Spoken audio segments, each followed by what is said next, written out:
السلام علیکم دوستوں، آج کی ویڈیو بہت ہی زبردست ہونے والی ہے کیونکہ آج کا ٹاپک وہی ٹاپک ہے جو بہت دنوں سے خبروں کی زینت بنا ہوا ہے۔ جی ہاں، کیا دنیا تیزی سے ایک بڑی جنگ کی طرف بڑھ رہی ہے اور کیا یہ جنگ پوری دنیا کو اپنی لپیٹ میں لے لے گی؟ کیا یہ تیسری عالمی جنگ بننے والی ہے؟ کون سی جنگ؟ جی وہی جو روس اور یوکرین کے درمیان چل رہی ہے، وہی یوکرین جو کبھی روس کا حصہ رہا تھا، آج روس کے سامنے کیوں آیا؟ اور ان سب حالات میں امریکہ، یورپی یونین، نیٹو افواج اور دیگر یورپی ممالک کا کیا کردار ہوگا اور اس تنازع میں دیگر ممالک کی کیا حیثیت ہوگی اور آخر اس تنازع کی وجہ کیا بنی؟ انہی سب حالات کو ڈسکس کریں گے آج کی ویڈیو میں۔ دوستوں، یہ تاریخی پس منظر جاننے کے لیے ہمیں جانا پڑے گا سن 1922 میں، جب روس نے اپنے سرحدی ممالک یعنی یوکرین، بیلاروس اور TDFR کو ملا کر USSR یعنی union of Soviet socialist republic بنانے کا معاہدہ کیا۔ USSR اپنے قیام کے بعد تھوڑے ہی عرصے میں طاقتور ترین ریپبلک بن گیا، یعنی اس وقت کی واحد سپر پاور جس کا رقبہ 2 کروڑ 24 لاکھ مربع کلومیٹر سے بھی زیادہ تھا، اور اس وقت 15 سے زیادہ ممالک 70 سال تک اس طاقتور ترین اتحاد کا حصہ تھے۔ مگر وہ جو کہتے ہیں نا کہ ہر عروج کو ایک زوال ہے، تو سن 1991 میں اور USSR کا زوال ہو گیا اور یہ سپر پاور ٹوٹ کر بکھر گئی، جس کے مقابلے میں امریکہ اور اس کے اتحادی ممالک نے نیٹو نامی اتحاد بنا لیا تھا۔ یعنی ہم یہ کہہ سکتے ہیں کہ آج کا یوکرین جو اس وقت امریکہ اور نیٹو کے ساتھ اتحاد کر کے بیٹھا ہوا ہے، اس وقت امریکہ اور نیٹو افواج کے مقابلے پر روس کا ساتھ دے رہا تھا۔ تو اس وقت دو بڑی عالمی طاقتوں کے مقابلے میں باقی دیگر ممالک، باقی دنیا اس طرح جنگ کا شکار رہی۔ سوویت یونین کا شراسہ تو بکھر گیا، مگر اس کی جو اتحادی ریاستیں تھیں ان کے درمیان سرحدی اختلافات اور بہت سارے تنازعات کھڑے ہو گئے جو اب تک جاری ہیں، جیسے یوکرین اور روس کا تنازع۔ روس اور یوکرین کے درمیان بنیادی تنازع 2014 سے چل رہا ہے کہ روس نے یوکرین کا قریبی حصہ یعنی جزیرہ نما کریمیا پر قبضہ کر کے اسے اپنا حصہ بنا لیا، جس کی امریکہ اور یورپی یونین نے بہت زیادہ مخالفت کی اور اسے یوکرین کا حصہ رہنے کے فیور کی اور روس پر پابندیاں لگا دی۔ جزیرہ نما کریمیا آخر اتنا اہم کیوں ہے؟ جی ہاں، یہاں پر اس وقت 40,000 روسی فوجیں تعینات ہیں اور 65% آبادی روسی باشندوں پر مشتمل ہے، اور جزیرہ نما کریمیا روس کو بحیرہ روم کے ساتھ مشرق وسطی اور بلیک سی کے ساتھ جو ریاستیں ہیں جنہیں اس وقت بالکن سٹیٹس کہا جاتا ہے، تیز ترین اور آسان راستہ فراہم کرتا ہے اور اس کی تجارتی اہمیت بھی بہت زیادہ ہے۔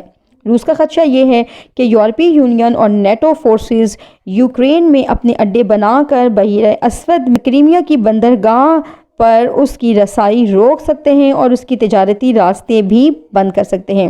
اور کریمیا اس لیے بھی اہم ہے کہ روس کی دفاعی فوجیں کریمیا کی بندرگاہ ہی استعمال کرتی ہیں۔ اس کے علاوہ دوستوں، سب سے بڑی اور اہم وجہ یہ ہے کہ روس کی جو مغربی سرحدیں ہیں وہاں پر 4 ممالک میں سے جو 3 ممالک ہیں بالٹک اسٹیٹس، وہاں پر نیٹو فوج موجود ہیں اور انہوں نے فوجی اڈے قائم کر لیے ہیں۔ یوکرین کے جو پریزیڈنٹ ہیں اور جو پرائم منسٹر ہیں وہ اس وقت امریکہ کے ساتھ اتحاد کرنا چاہتے ہیں اور انہوں نے بھی اپنے ملک میں فوجی اڈے قائم کر دیے ہیں۔ لہٰذا اب روس کو سب سے بڑا ڈر تو یہی ہے کہ اس کی جو مغربی سرحد ہے وہ اب محفوظ نہیں رہی، اور اگر امریکہ اور نیٹو افواج یہاں پر جنگی مشقیں مسلسل کرتے کرتے اگر اس کی سرحدوں پر حملہ آور ہو گئی تو روس محفوظ نہیں رہے گا۔ لہٰذا اپنے دفاع کو محفوظ اور مضبوط بنانے کے لیے روس نے یوکرین پر ڈیفینسو پوزیشن کی بجائے اوفینسو پوزیشن اختیار کرتے ہوئے پہلے حملہ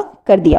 دوستوں، روس کے لیے اتنا اہمیت کا حامل کیوں ہے وہ تو ہم ابھی آپ کو بتا ہی چکے ہیں، لیکن سوچنے کی بات تو یہ ہے کہ امریکہ کے لیے یوکرین اتنا امپورٹنٹ کیوں ہے جس میں نیٹو افواج اور امریکہ دلچسپی لے رہا ہے۔ یوکرین یورپ کا سب سے غریب ترین ملک ہے مگر قدرتی وسائل سے مالا مال اور ایک زرعی ملک ہے۔ اس کی سب سے بڑی پیداوار یورینیم، ٹائٹینیم، آئرن اور اسٹیل جیسی قیمتی اور نایاب دھاتیں ہیں۔ اس کے بعد یہ دنیا میں کارن اور ویٹ پروڈیوسنگ کنٹریز میں بھی سب سے ٹاپ پر ہے۔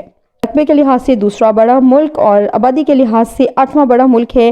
اس کی دفاعی فوج روس اور فرانس کے بعد تیسری بڑی فوج ہے، مگر دفاعی صلاحیت کے لحاظ سے وہ دنیا میں 25ویں نمبر پہ ہے اور اس کی دفاع مکمل طور پر نیٹو فورسز پر ہے، جبکہ اس کے برعکس امریکہ کے بعد روس دنیا کی دوسری بڑی فوج ہے اور دفاعی لحاظ سے بھی انتہائی طاقتور ہے۔